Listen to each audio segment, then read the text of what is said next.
Welcome to episode 2 of the SOVRN podcast, your source for all things sovereign.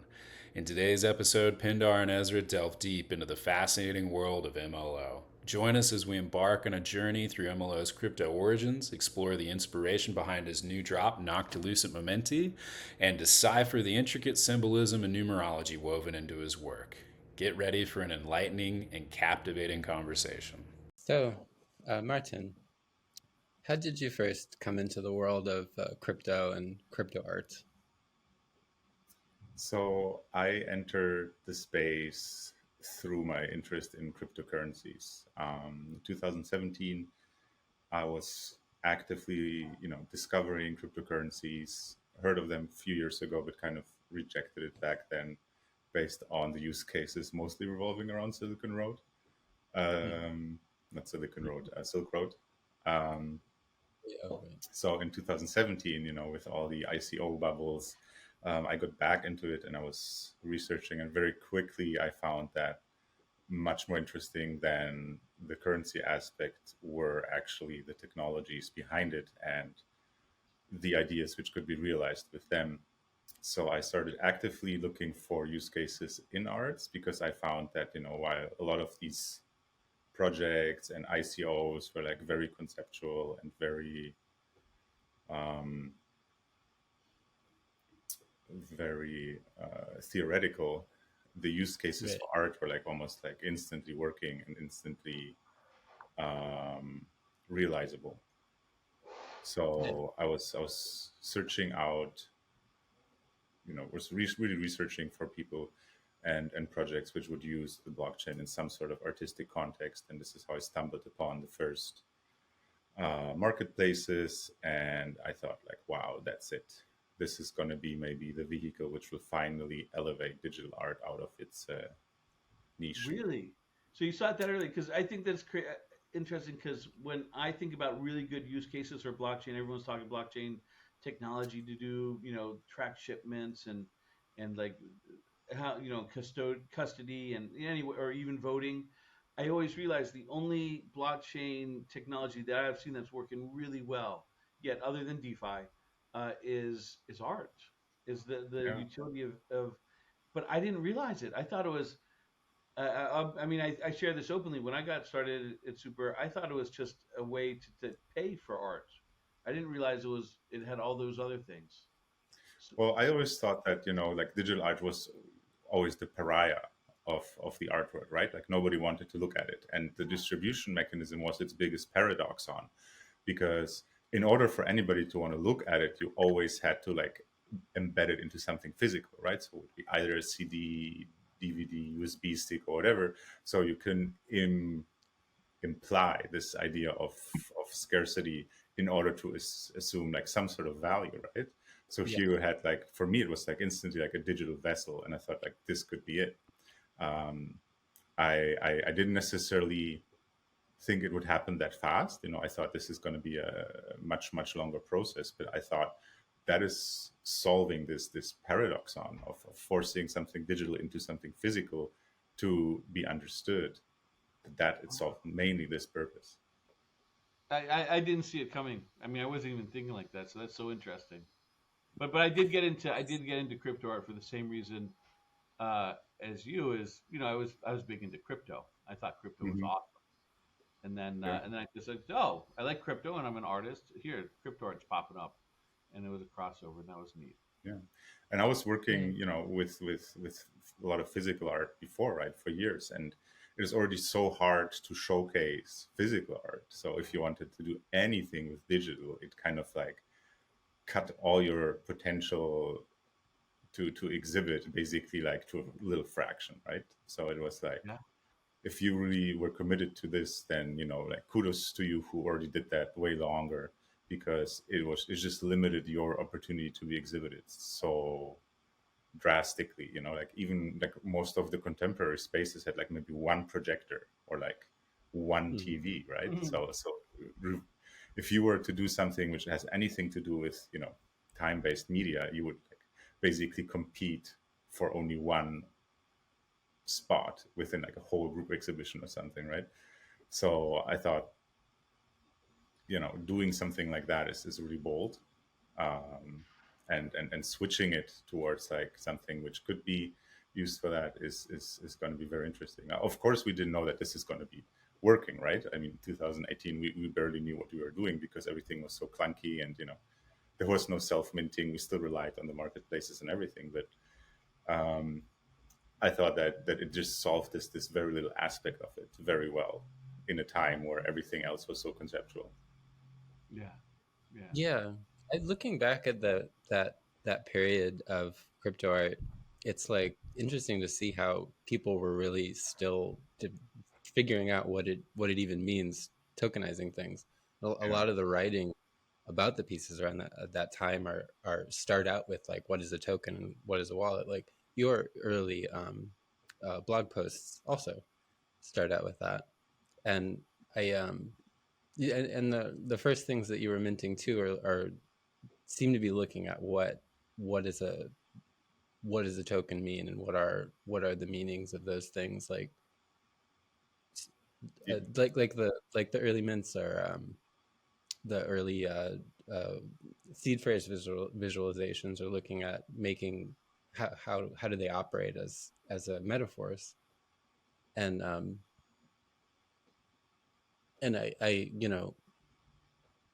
how did that lead into clouds? Like, how did clouds arise as a metaphor for what tokenization means and what these digital assets mean? Yeah, I think when I first started minting pieces, it was for me, I always had like this fable towards like educational art, right? Because I thought, like fairly early on, I thought like this technology is it, like this is something which is going to be so transformative and can have such a huge potential.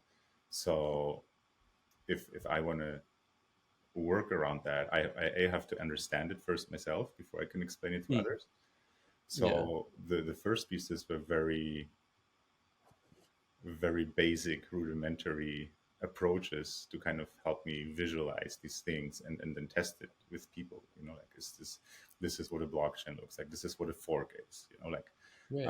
Really trying to just break down these like bigger concepts into very simple graphics or very simple images, and it evolved very quickly, right? Where you get deeper into it, and I was working with the idea, to visualize basically the technology behind it, because I thought like this could be like such a potential for society. So in order to, with these underlying currents, right? You have like AI, you have automation, and now you have blockchain. So you have like three huge technical waves which are going to transform society down the road, right? So in order for people to not be left out, they should have a basic understanding and not reject it just based on the currency aspect, which they might not like. Because really underneath this monetary aspect, there's just a technology which has the potential to transform just so much, right? So as I was minting along, I basically tried to expand different aspects of it, and then obviously the whole wallet aspect was very fascinating to me because it was so radically different to anything else where you would store some sort of value, right? And this fragility and this new responsibility was just something which is very hard to get around. And also like understanding how can, just two words become such a almost unbreakable code, that nobody could find it out. So, I was playing a lot with these seed phrase words and worked with node-based visualizations. And the first ones were like more on a phonetic version. I basically broke down these seed phrase words and vowels, semi-vowels, and consonants, trying to just see and understand, what's like probabilities in these, and work basically converting these vowels, semi-vowels, and consonants into RGB values and playing around that in visualization. So I did enjoy that process a lot, but I still felt like there's more to explore, and I work mostly iteratively, right? Where I kind of work on something, and then I like, okay, while I'm working on it, my mind is already like 2-3 pieces further ahead. Like, how can I make it more complicated, more intricate? How can I improve it? So I already had a few ideas in mind. And then when I finished the phonetic approach, which back then I found like really funny to experiment and minting it across two platforms, because that was something which I also found interesting. I minted the white editions on I think on Origin and the black editions on SOVRN. So it was like a cross-platform idea.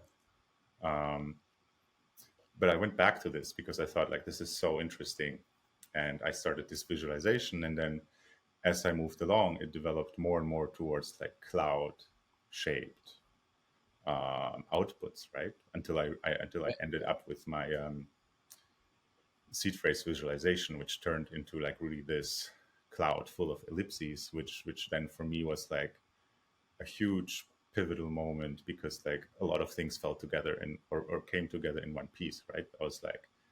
I saw like, okay, this cloud is really such a great symbolism and such a good way of having something which is very common and familiar to people, playing with this whole analogy of what we represent as the cloud and the internet and IoT of things, and using it basically for concepts like, intangibility and the idea of, that the cloud is empty, right? Like there's nothing in the cloud. Yeah. It's like your digital wallet. It's like there's nothing in your wallet. Right? People think like, oh, what's in your bag? There's nothing in your bag.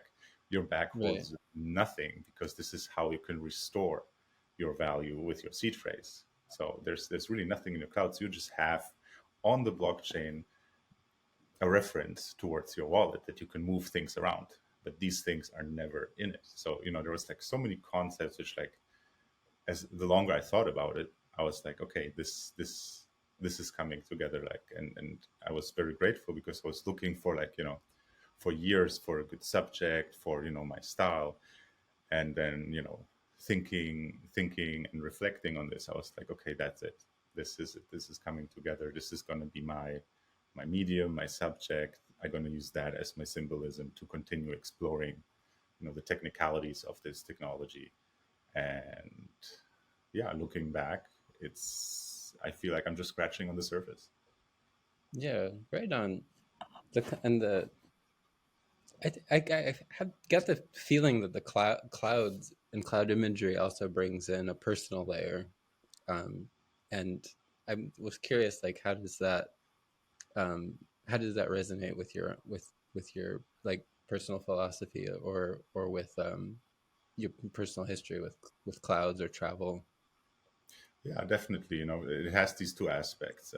The personal aspect definitely for me was my whole life revolved around like travel, aviation, moving around. Right, I've been living basically in 3 countries, moved over 33 times or so. So if you move around that much, you lose this attachment to like the physical space, right? Like a lot of these spaces are transient. But one constant in your life becomes the sky, because wherever you are, the sky is basically with you, around you, and it doesn't matter where you are, it's kind of a constant, right? So it became my constant, and I felt like at one point more rooted to the sky than necessarily a physical place, because the sky was always with me. Whenever I was traveling, it was there.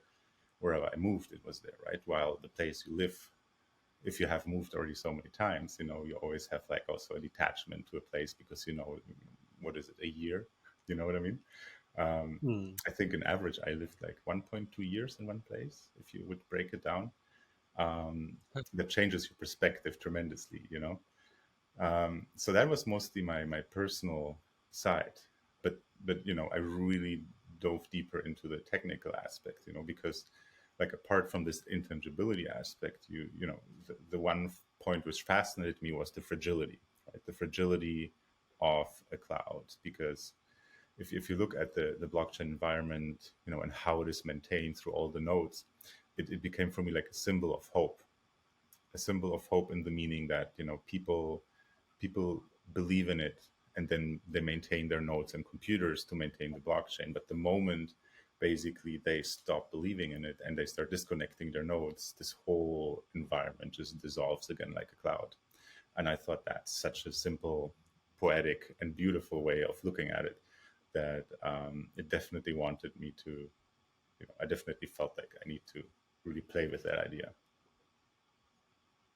Yeah, that's interesting. I think And the Pindar, you're personal muted. Pindar, Yeah, sorry, I was muted there. But I remember when we were driving around in Texas, and I told you it's like Texas has got the greatest clouds because you don't really realize that. My story is much more boring. When I was in the same place for 45 years, like I was born overseas and I spent my childhood overseas. And then not 45 years, and then I came to Washington D.C. area for 40 years. And what that left me was is I really took it for granted that the skies, yeah, the travel I just took for granted. I'm well traveled, but just Washington's always been my home. I don't know why I'm rambling about that, other than the fact that like that is interesting about the clouds being everywhere. If you are a person of travel, you're in the cloud, and it is actually interesting because the metaphor applies beyond that. It's like I think the coolest thing about one of the coolest things about the blockchain is that I am regularly doing ridiculous amounts of transactions with people anywhere in the world, constantly. Like the no middleman thing. That's one of my favorite things. Um, and also, like you talked about this earlier, is like you used to do physical art, so did I. The blockchain freed that up and just made it global because now my art can be shipped anywhere within seconds. Um, I don't have to schlep artwork from my studio to galleries, which is always such. Jerry Saltz was talking about that. There's like people really underestimate the amount of schlepping that like artists do because it's just so limited. So this is the cool. This is like this cloud, like forward thinking. I imagery of like networks popped into my head when you were talking about the cloud and the Mhm. nodes. And even the fact that those networks, when we see our social networks, it is a cloud. It looks like a point cloud, a node cloud. Yeah. So yeah, there's a lot there. There is a lot. I mean, like both, and here's the other cool thing that I just didn't realize till now. When you're talking cloud, I mean, you're talking about the physical and the intangible. So you're talking about both digital and physical at the same time, or both. So yeah, it's crazy. I don't think there's anything you didn't cover about clouds actually. There's so much more. There's so much more. Like, I mean, only when I started working on it, right? It's like you really reflect, right? And you know it yourself when you're like on artist talks and whatever, you go back and like what influenced and whatever. And I think the more I worked with it, the more you go back and you realize things, right? I mean, like I was on my first plane when I was 4 years old, fleeing a communist country to move to my rest of my family in Germany, right? Like it was a first transformation basically happened for me through the clouds. And I was with my grandparents often at the airport watching at planes. My first job was in aviation, so it's like this red thread No, I didn't which know which that. you don't notice until later on, like now, I was working in a day job where I think during the last like 6, 7, 8 years I did like 600 or 700 flights. You spend basically a substantial amount of your time in the clouds, and it's just super fascinating to realize that as you move on, like what kind of constant it was already in your life without really, do you track that? Do you gravitate to that subconsciously? Um, you know, we don't That's know. kind of cool. But Yeah, what's cool about that is clouds intrinsically are beautiful. So like yeah, if you find yourself metaphorically and physically and digitally and all whatever everything about that, all your connections to the cloud, uh, that's kind of cool that you're now making art with the cloud. I mean, you've always made art with clouds. I see clouds in a lot of your artwork, but I mean that this next series coming up is more and yeah. it's a beautiful thing to take. Me, if people haven't figured it out, I do a lot of skulls, like on my T-shirt. So clouds are much more beautiful than skulls. Um, I just I just find it fascinating that the symbolism works across cultures. That I find super powerful. That of course, this yeah, is something which is which is accessible to different backgrounds, different people across continents, because clouds are always associated with something more positive or a deity or something. And I just love inspirational, dreaming. 100%. And there's so many more aspects to it, like I always think when I look at the clouds about like the water cycle, right? Like it's for me, if you look like a blockchain like Bitcoin, where you have like a limited supply, it's for me like such a powerful concept that thinking, there's only a certain amount of water, and this water always transits or like transitions from like rain towards like a water mass towards I'm like, not trying to make I'm not and it's trying to always make the it same amount, like there's no more or less, the amount is the same. It just sometimes manifests as a cloud, it sometimes is a river, it sometimes is an ocean, it's a rain, but like the supply doesn't change, right? So you're looking at it at any given time, and sometimes it's in your cloud, it's in a wallet or whatever, in theory, but like it's just like it doesn't change. Yeah, wow. It's Listen, constant. it's so awesome. I'm not using a bad pun, but like everyone talks about liquidity, and so like I'm just what popped into my mind when you're talking about this is all these different clouds are wallets. You've already thought of this, and it's making Yeah, sense to me. All these different clouds are wallets, and there's this pool, and there's a limited amount. that's a pool, exactly. There's a pool, there's liquidity. Yeah, Yeah, that is a really cool way to think about it. That's a really cool. yeah. That's a really cool. So it's almost as if clouds are a symbol of the blockchain. Yeah.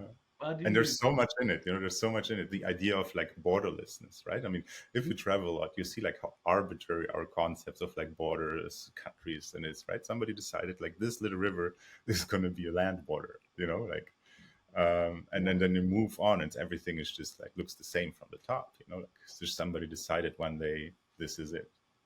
And the blockchain moves basically across all these ideas of borders, regulations, countries, and it's a network which is just open and accessible to everybody, or most people at least. Yeah, and Yeah. just another one popped in my head. So yes, the borderlessness, but and also I'm looking at your works. Your works are so. I knew a lot about your work before this, but now your works, I'm like, oh my gosh, it's even deeper. And I'm sure there's stuff you're holding back. But I was thinking the other thing I was talking was generative. Like I was thinking, like we've talked about this before. I call my robot systems Cloud Painter. That's Yeah. my because the original generative algorithm I had as a goal years ago, it's not really applies anymore, is you look in the cloud and you look for shapes. And so it's Mhm. like these clouds are generating shapes. They're natural art generators, natural generative art. And that's another cool thing about another crossover. And then it's just like this is pretty Yeah. awesome. It's pretty Yeah, awesome. One it's one so of the rich, aspects it's that so rich.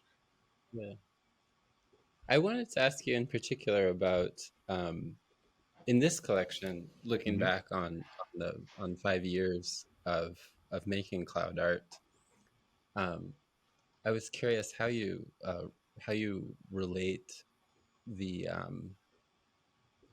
clouds to your own personal history, and like you had mentioned something about the ambiguity of your own identity just based on Hmm. your various nationalities and the movement. And in this collection, you're representing that history. And what are the ways that time and place, personal history are showing through in these clouds? Yeah, I think maybe we can break down the title.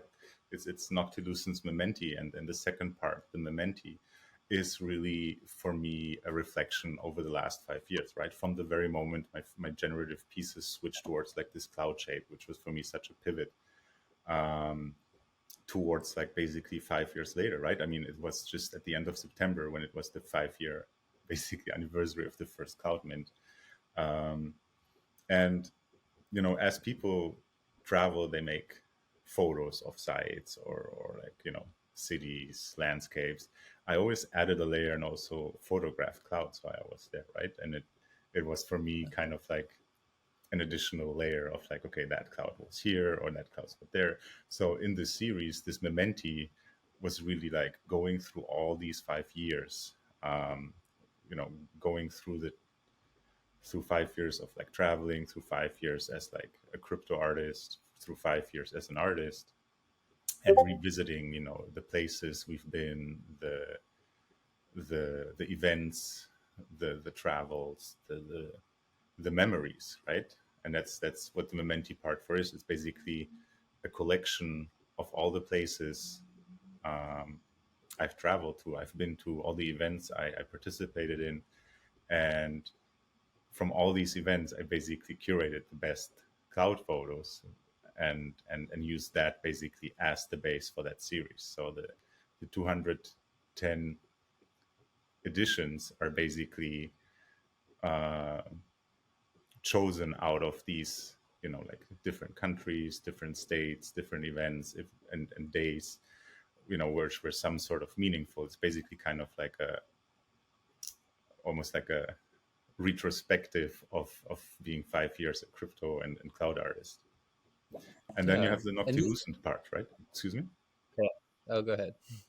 No, then you have the Noctilucent part, right? So what are Noctilucent clouds? Noctilucent clouds are the clouds which are the highest in the atmosphere. They're almost in the space. And for most of the time, these clouds are invisible, like memories are for us, right? They're like kind of somewhere in the subconscious, and sometimes we think of them. Sometimes, they come back when, are triggered. And that was for me what these memories are, right? Like Noctilucent clouds are basically ice crystals. And when the sun hits a certain angle, I think it's like between -6 and 16 degrees, if the sun is under the horizon, then basically this light is illuminating these very specific Noctilucent clouds. That's the only time you can see them. And this is how they basically flash back, how you would remember a memory. If the certain conditions are met, you can just, it just brings them back. Yeah. Right. And then there's these are also in the traits that you've given to the artworks in a way. No, how are they represented there? So there's elements which I can talk about. There's elements which are very personal, which I kind of like to keep for myself. Basically, one of the traits is the year, the event or the voyage or event basically happened. There's this geographic location to it, where have been at that time. There's certain factors of dynamics, like that's the dynamics, and there's highlights. Basically, these are like more elements which represent personal things in my life, most of which I kind of like the mystery around it, but we're kind of like dictating a little bit the direction some of these elements are taking. And then there's these color schemes, which most of them are really derived from the original photographies, not necessarily from the photographies when I took them, because that is mostly happens during the day or when I travel. But like I was actively looking through like Noctilucent clouds and basically extracting the gradients and the color schemes from this real phenomenon to just bring back this layer into the pieces. Interesting. Yeah, that's also something I was curious about. It's like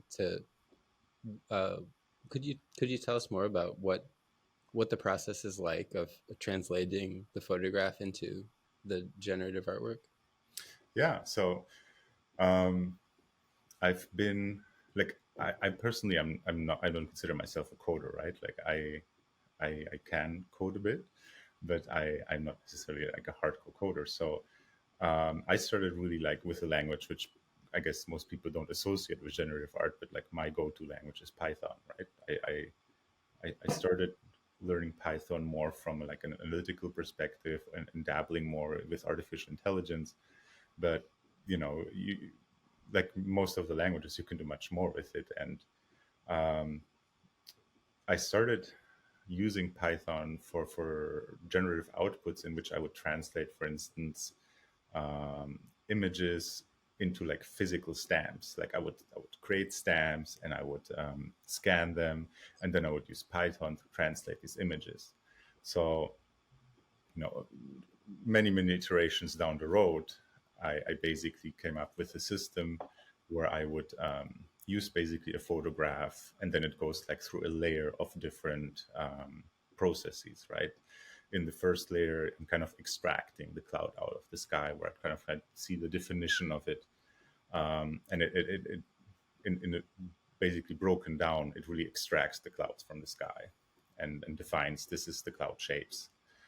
In the second step, it basically analyzes the cloud and sees where's the tonality within the cloud. And in the third space, it's kind of interpreting basically these tonalities with the geometric shapes, right? And these shapes are basically superimposed on a gradient, which I define. And so there's a lot of, and we're going to get to that later, there's a lot of numerologies, but like there's like certain background layers, there's certain layers for the clouds itself, and then there's like layers which bring in some sort of like dynamics, like I call it dynamics, but bring in some sort of movement, direction into the pieces, and contrast. And they basically derive on top of each other. So it's kind of like almost sequential, but it's run through several scripts. So each piece runs basically through several scripts. And yeah, I mean, probably if I would be like a hardcore coder, I could do that in one, but I do like the way I kind of thought it out, right? And maybe also sometimes intervene at certain stages. Yeah. I don't think it's odd that you're using Python to do generative art. I think that's actually cool. No, so I think everyone's just going to start using ChatGPT soon. Or so. Yeah. I was one of the you mentioned influence on the visual style was Spencer Finch, who his tape paintings. And I was curious if there him and or if there are other influences on this visual style. Really, I when I saw the pieces of Spencer Finch, and he used basically regular Scotch tape, right? Scotch tape, and he would basically use these pieces of tape, overlay them, and if you overlay like a certain amount, you start seeing cloud shapes emerge, right? And I thought it's so powerful, fascinating, conceptual, that I thought like I want to recreate this idea generatively. You know, like I want to find a way of doing it generatively. But it was at the same time, it was for me going back really to my very first cloud piece, right? Which I used with ellipses to generate my cloud shape. And I thought, 5 years later, everything which was round became square. There's like a certain development there.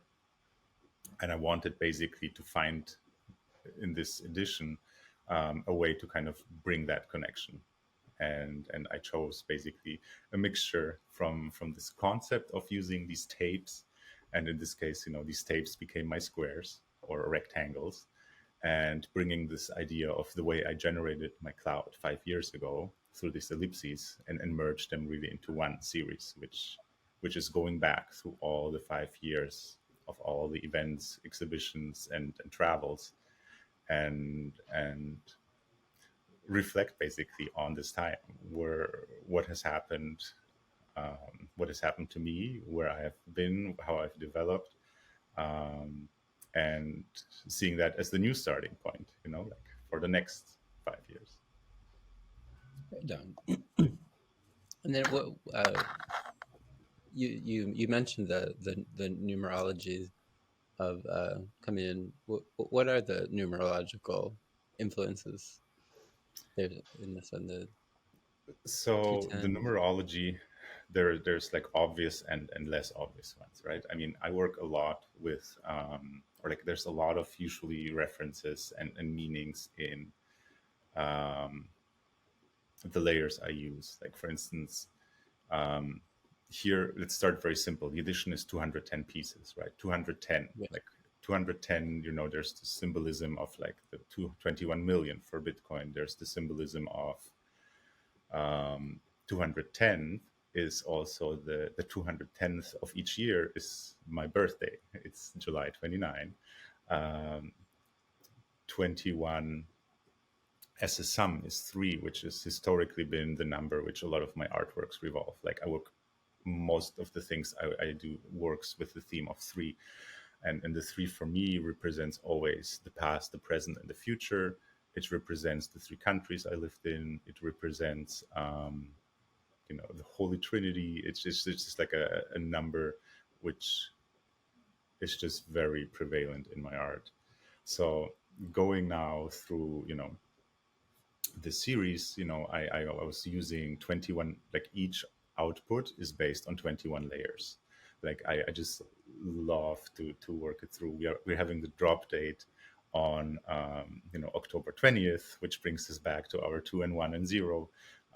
So I just love the idea that this is kind of like a symbolism, a theme, a meaning, which is trying to cascade and repeat itself in the image as many times as possible. Like most of the layers are like iterations of 3. There's 3 highlights layers, there's 3 dynamic layers, there's iterations of background layers in 3s, and it's really very prevalent, but not necessarily obvious.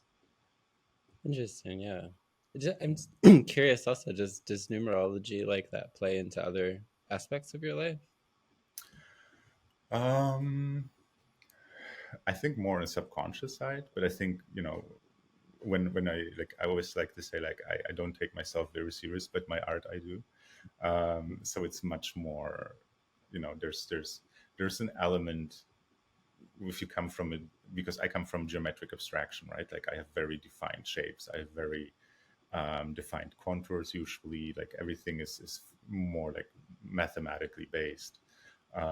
There is sometimes room for happy accidents, but there's it's like much more happens within a defined system, within constraints. So is it on a personal level? I think not that consciously, but in my art, it's definitely something which is kind of like a building block, which I try to bring out when I look at things like that very, very conscientiously. Really, I guess another question I wonder about you. So you have a relatively small amount of minted works over time. They're very selective when you mint, and this is your first larger serial collection. Yeah, you have a series of 13. I know the videos, but this is the first larger serial collection, and I wanted to ask how did it come about that you decided to work with SOVRN to do this release?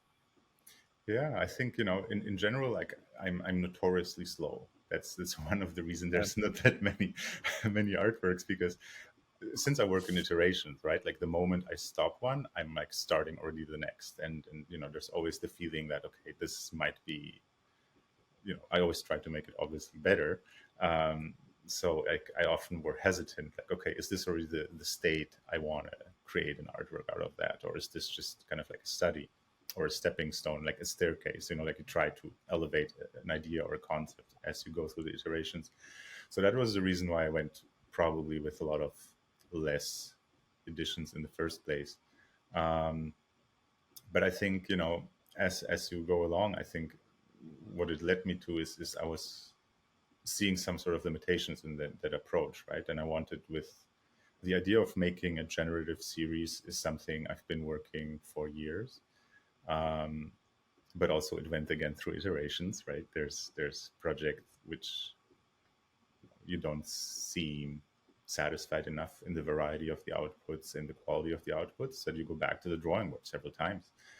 And with this series, I was just excited to go through, create a series which can capture also the amount of information, of these memories and of these places and of these events which were kind of all shaping to where we are today, or where I am today, but also like making it more accessible to people, that finding like a sweet spot where you can say like, okay, if you like my art, if you dig the art, this is also like a piece which is going to be an accessible way into collecting a piece of mine. And for me, SOVRN, like I I was a big fan of artist-led projects and indie approaches, because I think, you know, having worked in this space for so long, and having also a lot of this educational touch within my pieces, and, you know, with the way I research the history and other things, I think values are becoming more and more important to me in this space, right? And I think where I found it a great fit with SOVRN was like, okay, like the value base, right? Like this is a drop studio, which is led by people who are very, very strong in uptaking these values of the sovereign artist. I mean, it's even in your name, right? Yeah. It's the idea of educating people that, you know, if this whole idea in this space is a toolkit for us to become sovereign, to become independent, to cut out the middleman, to really be the driver of our own destiny, right? And I think what we've seen in the last few years is that a lot of people are willingly to give that up.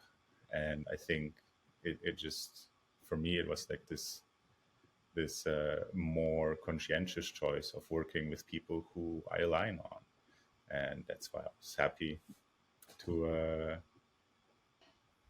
You've always been talk about integrity. I'll tell them about what I know about you, so you don't have to toot your own horn. But Martin has been offered opportunities that he would be big opportunities, and has turned them down because the opportunity didn't support royalties. And he's really been one of the artists out there that's known among other artists to hold it. It's there's sovereignty is important, royalty is important. You want to do this big drop that'll get you a lot of attention, make you a lot of money, and Martin will walk away from that. And so and I'll just say what cool thing about what I'm proud about SOVRN is build is for people that don't know, SOVRN never even has control of the contract. From the Martin is going to deploy it. All the money is going to go to him when he extracts. Of course, SOVRN has operating expenses, but this is such a cool model. Martin is the one to give that to us. It's not that SOVRN has this thing and we do the drop and then we give the money to him. It's 100% in his control, and I think that's the way it should be. And the other big thing is we don't do royalties, right? Because he's a sovereign artist, not a business partner for life. I would love it if he came back and did another drop with us, of course, Martin. But it's like just maybe to be precise, there is royalties, but SOVRN doesn't take royalties. Yes, on the royalties, because I mean that's a big portion, right, of like the concept of the sovereign artist, which SOVRN as the platform all supports. Royalties. Martin does not share royalties with us on this contract. All royalties are his. And that's that's because, like I said, we want to continue, of course, making drops with interesting, cool artists, but that's for them to decide on the next drop. We're not business partners for life, and that's what sovereignty is. And it's actually even like how Justin, Ezra, and I work on SOVRN is completely. The three of us are completely sovereign from each other. It's craziest how it works is because we just I don't know, step in and do stuff when we need to. That's it. There's no hierarchy here. So, yeah. Okay, sorry to hijack and talk about SOVRN a little, but that's why I'm impressed with you, that you are an artist with integrity that will walk away from bad situations or situations that aren't up to your ideals. And I think that is really cool. And you're known for that, so that's pretty awesome. Thanks so much, and I'm really happy, that we're able to work now together. Yeah. Well, maybe a closing question, unless you can throw in whatever more you want. But I mean, we're in a period right now where one of the many declarations of NFTs being dead, and it's the maybe the 10th time. But why do you think that this technology and this culture persists despite its many deaths? And what do you see as now you tickle the researcher in me, right? So it's yeah. What do I see as NFT? NFT for me was never more than a digital vessel, right? It's a digital vessel. It's like basically a jar, and it's defined basically by its content, right? And I think that as an idea itself is something which we didn't even scratch the surface, right? So we see the use case of NFTs just exploding, right? Starting from like metaverses where, you know, it could be a name, it could be a parcel, it could be a clothing, a movement, towards like in the physical world where we're gonna see now licenses, Yeah. documents, certificates, all sorts of, you know, tracking, memberships, and so on. So that concept, to say NFTs is dead, is obviously, somebody does not understand what an NFT is in the first place, right? If we look and break it down towards art, right? Art, NFTs, because I don't really think there's much of NFT art. It's really like an art NFT. So an NFT, which is defined as an artwork. I think I always like to see things as like an evolution, right? We are right now at NFT 1.0, which already a lot of very obvious limitations, misconceptions, and flaws. So there's going to be NFT 2.0 at one point, on which change we might not, or which chain we might not necessarily know, but there's going to be a movement, and there's going to be definitely a development towards it if it's not already happening. I think, titles or proclamations like that is often clickbait of people who don't understand, are frustrated, or just want attention, who are not part of the culture. Who, it's for me, it's a seismic shift in the structure, how things work, as the underlying current of blockchain technology as it permeates our life. NFTs are like one of the more visible and more perceived elements of that, while we move towards like a more and more blockchain driven reality. So to say NFTs are dead, obviously you're limiting it to what maybe like the mainstream thinks what an NFT is, and they think of PFPs or whatsoever, and they see it's like market driven, and its value derives from the value, but like there's so much more to it that it's hard for me not to expand that now in like a half an hour monologue. But for those of you that don't know, another thing Martin's known for is as basically the NFT historian or the crypto art historian. And so you can go to his website and see a timeline of all these amazing art projects. And so, we could end on that question and be here another 30 minutes. But that was a really good summation. That timeline, I'm glad you point out that timeline, because that timeline was the for me the way that I got my sense of the history of these crypto art pieces. And I definitely recommend anybody to go and look through that. It's really well done, really extensive. It's surprising. Really, it is surprising. It is fine to seek out this timeline and check it out, because you're like, what? That happened sort of also early? And it's like kind of the definitive timeline. Like I have not come across a better, more comprehensive timeline. I keep the funny thing is, it's just half about what I have right now as material. So I know already the length of the timeline will double.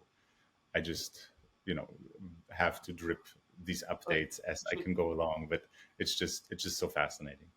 And also, I see a crossover into your 210 pieces, right? Because that sounds like a time. Is that a timeline, or am I reading too much? It is. There's layers and layers and layers here. This is really cool. Yeah, and this is really cool. And I don't want to say it's really cool again, but it is. They are gorgeous, and we'll be seeing you've been sharing some of the previews, and we'll be seeing more. I think so. We have an official date now. The October 20th of October. 20th. 10/20. October 20th. We don't know exactly the time, but it will involve a 1 and a 2 and a 0. So will it be 1:20? Will it be 10:20? We don't know yet. But 6:43 and 12 seconds. No, 20, whatever. But we're going to bring the numerology also in the time. And indeed, the time of day. But it'll be the 20th of October, and I suppose, and people, you'll be sharing more of the previews, I guess, in the coming time. And and this is me just pitching is like, not only are these beautiful, but if you really want to support, like, what Martin stands for in his integrity and stand for artist royalties, the history of crypto art, that this is a revolution movement. It's like this is the kind of art you want to support. And supporting it isn't just buying it. Supporting it is take a look at it and get a look at just become familiar with his art because it is pretty. And then maybe you see someone that so you think, oh well, this is pretty. I'll check it out because this whole independent art movement, this indie art movement that's blowing up, like really relies on word of mouth. And so we appreciate that. And I'm a big fan of this collection. It is really really pretty, and as we talked over the past hour, really deep, layers and layers and layers, 21 layers physically, many more metaphorically. Okay. Thank you so much. Yeah, I guess that maybe it's a good point to close. Yeah, let's not ruin it, right? Yeah. It's a good ending. I hope people go see that more of that listing because timeline, because that is cool. And then also, informally, that might be, maybe we talked about this before, Martin, but that's another collection, unless you already covered it mostly in this collection. I don't know. Not the independent history itself. This is a personal history. Yeah, that's cool. Well, right on. I'll say thank you very much for joining us, talking to us today. Thanks so much for having me. That was a pleasure. Yeah, thank you, Martin. Very much looking forward to the 20th. Thanks for tuning in to SOVRN Podcast Episode 2. We'll put all the relevant links in the description and follow us on Twitter for the most up-to-date information about the drop.